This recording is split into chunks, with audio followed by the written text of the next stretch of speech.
নমস্কার বন্ধুবর। আজকে আবার চলে এসেছি একটা মাটির থালায় আলপনা আঁকা নিয়ে।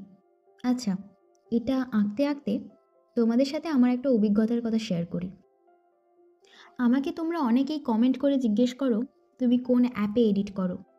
ক্যামেরায় ছবি তোলো নাকি মোবাইলে? বেশ, তবে বলি শোনো। আমি ছবি তুলি পোকো M3 তে, আর নর্মাল মোবাইলের এডিট অপশনে গিয়েই ছবি এডিট করি। তবে একটা সিক্রেট বলি, একটা ভালো ছবি বা ভিডিও প্রেজেন্ট করার জন্য যেটা সবচেয়ে বেশি দরকার তা হলো নলেজ।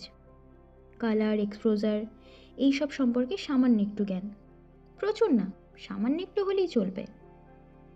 আমি অনেককেই দেখেছি, এমনকি আমার বেশ কয়েকজন ছাত্রীকেও দেখেছি, কারোর কারোর কথা শুনে বা ইনফ্লুয়েন্স হয়ে তারা নিজেদের সাধ্যের বাইরে গিয়েও আইফোন কিনেছে ছবি তোলার জন্য। অথচ আমি লক্ষ্য করেছি একটা ছবি তুলে প্রেজেন্টেবলভাবে তাকে প্রেজেন্ট করার জ্ঞানের অভাব তাদের মধ্যে বর্তমান। আমি যে ফোনটায় ছবি তুলি সেটার দাম মাত্র ৯,০০০ টাকা। নিজের জন্য কেনা নিজের প্রথম ফোন।